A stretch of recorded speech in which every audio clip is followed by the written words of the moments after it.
base po sa aking natatandaan sa ngayon.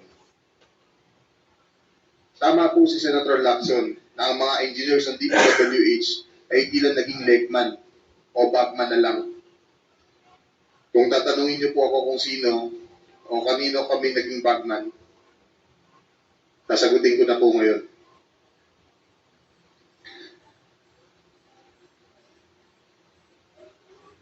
Sabi ni Senator Marcoleta kahapon, ligtas ka na. Hindi po ito totoo.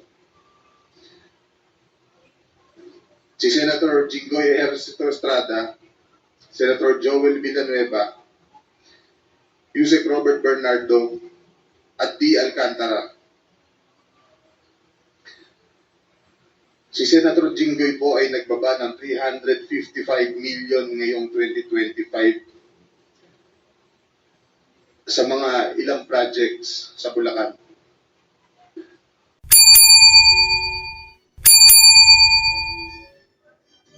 Tandaan niyo na ibigay niya sa'yo, tama po ba? Yes, Your Honor.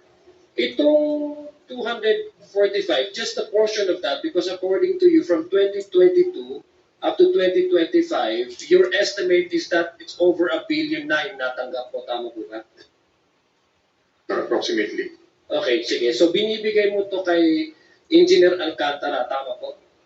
Hindi ko po binibigay, kinukuha niya. Kinukuha, sorry. Kinukuha ni Alcantara. Nakabox nga po, sabi niyo po, di ba? Yes, Your Honor. Okay, pag sinabi mong may involved, ibig sabihin logic would dictate and you don't need to be a rocket scientist para to assume that yung binibigay ay may hati-hati. Tama po ba? May breakdown. Yes po, Your Honor. Sinasabi niya po, kinukuha na yung commitment. Commitment na ano? Ibig sabihin commitment, yung kaninong hatian yon. Kung ako po kay Senator. Okay, may we know sino yung sinasabi mong mga kumukuha or may commitment sa mga senador? Kasi you mentioned this earlier before we grant you the request of having a recess suspended. May we know who are these sinasabi mong may mga involved na mga senador? Okay lang po basahin ko, Your Honor, kung ano lang po yung naisulat ko. Pero pinapangako ko naman po sa inyo na ang full details ito maibibigay po sa written statement namin ng mga abogado ko. Mr. Chair, our guest is requesting that he be allowed to read. Ito ba yung salaysay mo na pinirmahan mo? Tama po ba? Ito ba yung tinatanong sa'yo kanina ni Congressman Garvin? Yes po, sinulat po at pinirmahan ko rin po. Okay. Mr. Chair, may we request that he be allowed to read his salaysay statement which is signed. Engineer Hernandez, please proceed. Thank you.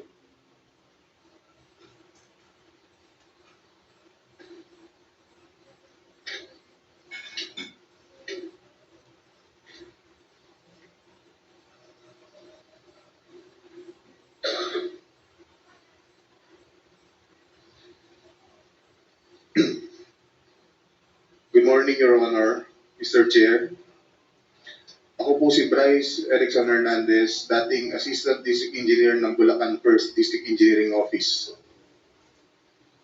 Ako po ay na-contempt kahapon sa Senate Blue Ribbon Committee.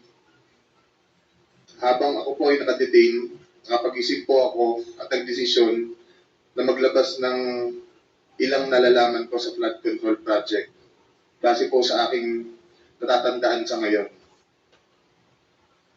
Tama po si Senator Lacson na ang mga engineers ng DPWH ay tila naging legman o bagman na lang.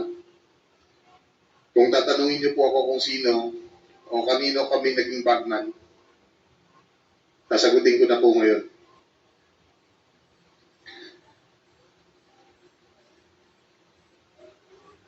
Sabi ni Senator Marcoleta kahapon, ligtas ka na. Hindi po ito totoo. Si Senator Jinggoy Ejercito Estrada, Senator Joel Villanueva, Yusek Robert Bernardo, at D. Alcantara.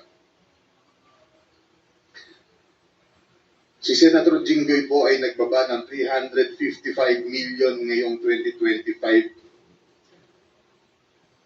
sa mga ilang projects sa Bulacan.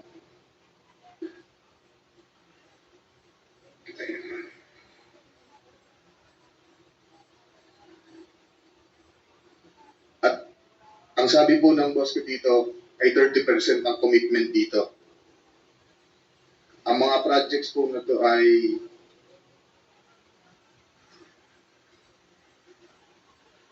construction of flood mitigating structure with pumping station and floodgate phase 3 sa Hagonoy, Bulacan. Flood control mitigating structure with pumping station and floodgate sa Malolos, Bulacan.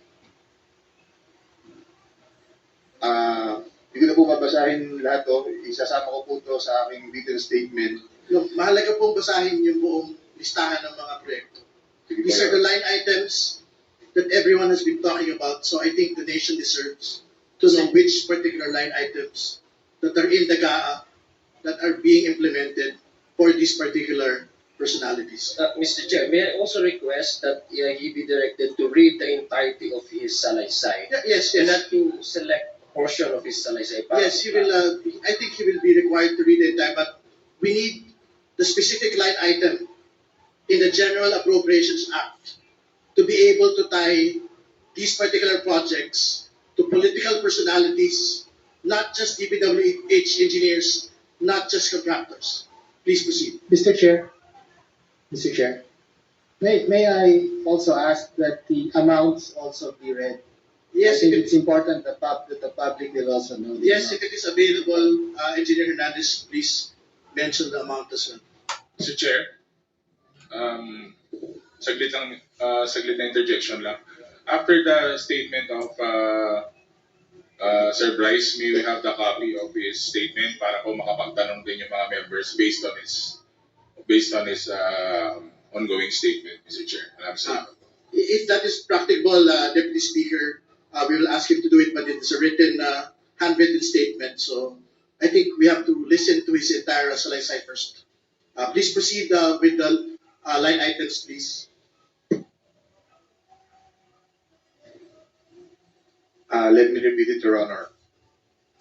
First, construction of flood mitigating structure with pumping station and floodgate, phase 3, Barangay Mercado, Hagonoy, Bulacan, with an allocation of 60 million pesos. Number 2, construction of flood mitigating structure with pumping station and floodgate at Mambog Creek, phase 3, Malolo City, Bulacan, with an amount of 45 million pesos. Construction of flood mitigating structure with pumping station and floodgate, phase 3, Barangay Iba, Hagonoy, Bulacan, amounting to 60 million pesos. Construction of flood mitigating structure with pumping station at Calero Creek, phase 3, Malolo City, Bulacan, with an amount of 50 million pesos. Construction of flood control structure including pumping station and floodgate, phase 3, Barangay Mayto, Kalumpit, Bulacan, with an amount of 60 million pesos.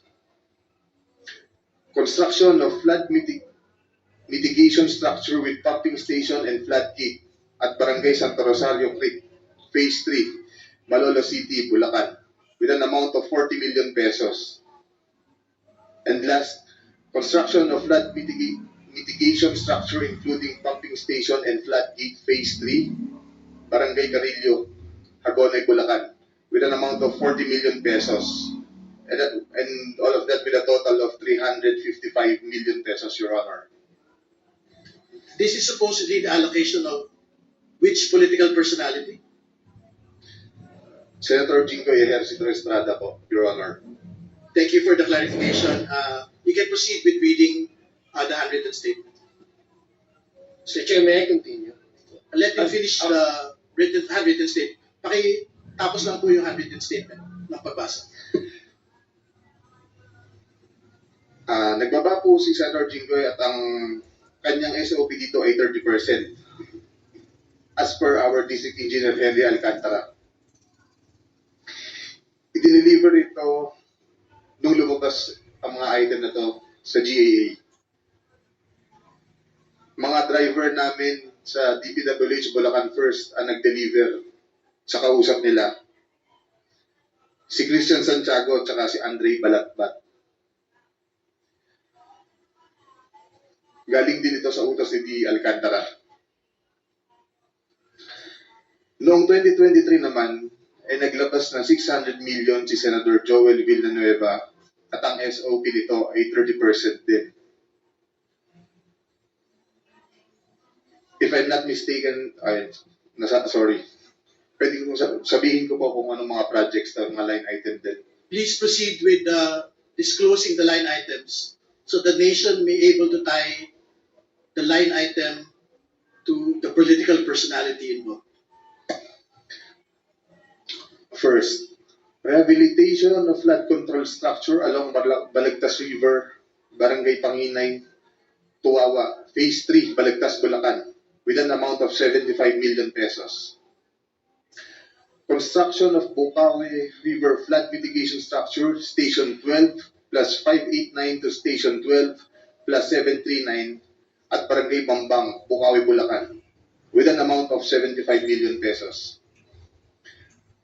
Construction of Bukawi River Flood Mitigation Structure at Station 4, plus 204 to Station 4, 354, at Barangay Turok, Bukawi, Bulacan, with an amount of 75 million pesos.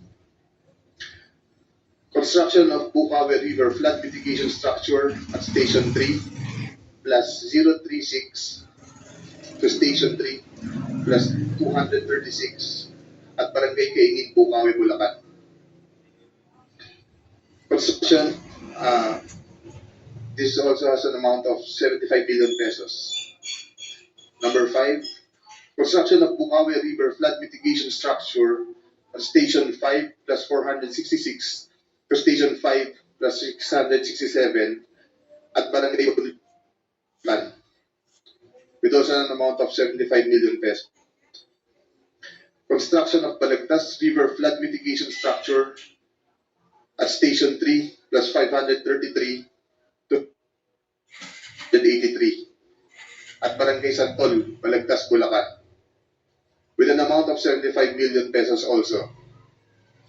Construction of Balagtas River Flood Mitigation Structure at Station 7 plus 654 to Station 7 plus 804 at Barangay Dalig, Balagtas, Bulacan. Mitigation Structure at Station 14 plus 124 to Station 14 to 200 plus 274 at Barangay of 600 million pesos. Can you state again for the record the total amount and that this is the projects for which particular political personality? 600 million pesos last 2023 from Senator Joel Villanueva. Thank you. Please proceed with your handwritten statement. At ang SOP nito ay 30% din. Binigay din ito nung lumabas sa GAA at i-deliver sa bahay niya sa Bukawi ni D. Alcantara at dating hepe ng aming construction si Engineer J.P. Mendoza. Si D. Alcantara namin ang masasabing chief implementer. Siya po ang kumakausap sa lahat ng politiko na involved dito. At least 3% po siya sa lahat ng projects na dumadaan sa opisina namin.